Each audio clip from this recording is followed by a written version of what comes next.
বন্ধুরা, রামিসার হত্যাকারী সোহেল রানা তার আইনজীবীকে সে যে কথাগুলো বলেছে, তো সেই কথাগুলো শুনলে আপনারা অবাক হয়ে যাবেন গা।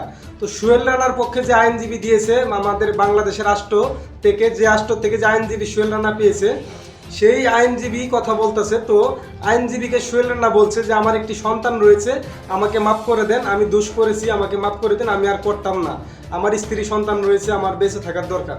তো দেখেন সোহেল রানা যখন এই কথাগুলো আইনজীবী বললো, তো আইনজীবী কি কথাগুলো বললো, তো সেই কথাগুলো আপনাদের আমি দেখাবো। তার আগে দুই আর কিছু কথা বলছি। তো আইনজীবী যে কথাগুলো বললো, যে সোহেল রানা যেহেতু দোষ স্বীকার করেছে, আর আমরা বাংলাদেশের মানুষ যেভাবে যে সাজার আশা করে রয়েছি সোহেল রানার, সেই সাজা হবেই।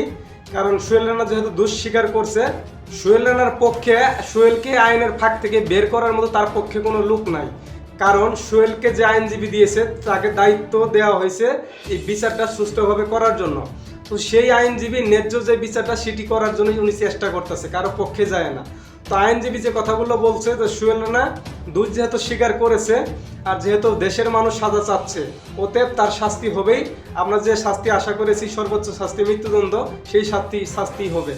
তো দেখেন আর কিছু কথা বলছে সোহেলের আইনজীবী, তো কথাগুলো শুনুন। সোহেল যেটি বলার চেষ্টা করেছে যে আমারও একজন সন্তান, একটা সওয়াল আছে, আমাকে মাফ করে দেন। অর্থাৎ সে দোষ স্বীকার করে নিয়েছে। প্রথমেই ম্যাজিস্ট্রেট মহোদয়ের কাছে 164 এর যে ফৌজদারি কার্যবিধির ধারা, সেটিতেও স্বীকারোক্তি দিয়েছে। আজকে আত্মপক্ষ সমর্থনে উনি নানান ধরনের সেই হ্যাবিচুয়াল অফেন্ডার, পূর্ববর্তী যেই ধরনের অফেন্স করে পার হয়ে যাওয়ার প্রবণতা, সেটিকে কিন্তু উনি অ্যাপ্লাই করার চেষ্টা করেছেন। কিন্তু সেটা কোনোভাবেই আমার মনে হয় এই যে দৃষ্টান্তমূলক শাস্তি যেটা প্রত্যাশা করছে পুরো বাংলাদেশ, আইনের ফৌজদারি কার্যবিধি যে ধারা এবং এই স্পেশাল ট্রাইব্যুনালের এই ধরনের শিশু হত্যাকাণ্ডের বিচারের যে প্রক্রিয়া, সেটিতে কোনোভাবেই আমার মনে হয় কোনো কিছুই ঘটবে না। উপযুক্ত শাস্তি, সর্বোচ্চ শাস্তি, আমরা আশা করছি মৃত্যুদণ্ডই ইনশাল্লাহ কার্যকর হবে। এই মৃত্যুদণ্ড কনফার্মেশন একটা বিষয় থাকে ফৌজদারি কার্যবিধি 374 ধারা অনুযায়ী। আমরা আশা করছি জনগণের যে প্রত্যাশা এবং নতুন বাংলাদেশের জনাব তারেক রহমানের প্রধানমন্ত্রীত্বের যে আকাঙ্ক্ষা, জনগণের প্রতি মানুষের যে চাওয়া, সেটির একটা মাইল ফলক দৃষ্টান্তের আলোকে মহামান্য সুপ্রিম কোর্টে সেটিকে ফলো করে দ্রুত গতিতেই নিম্ন আদালতের যেই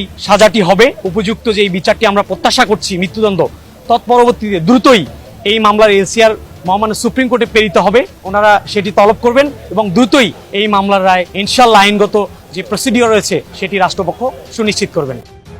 বন্ধুরা, সোহেল রানার শাস্তি কিন্তু কেউ আটকাতে পারবো না। এখন যদি স্বয়ং আল্লাহ তাকে বাঁচায়, তাহলে সে বাঁচতে পারবে, তা না হলে বাঁচার কোনো আশা নাই। তবে আমাদের আশা তার শাস্তি হোক, তার শাস্তি হবে, এটা নিশ্চিত বোঝা যাচ্ছে, এতে কোনো ভুল নাই। তো ভিডিও ভালো লাগলে অবশ্যই শেয়ার করে দিবেন, আর আপনাদের মূল্যবান কমেন্ট করে জানাবেন। আর ভিডিও ভালো লাগলে অবশ্যই লাইক করবেন। এই ধরনের ভিডিওর আপডেট পাওয়ার জন্য আমাদের আইডিটি ফলো করে রাখবেন। ধন্যবাদ। পরবর্তীতে কোনো ভিডিওতে দেখা হবে। সেই পর্যন্ত ভালো থাকবেন, সুস্থ থাকবেন। খুদা হাফেজ।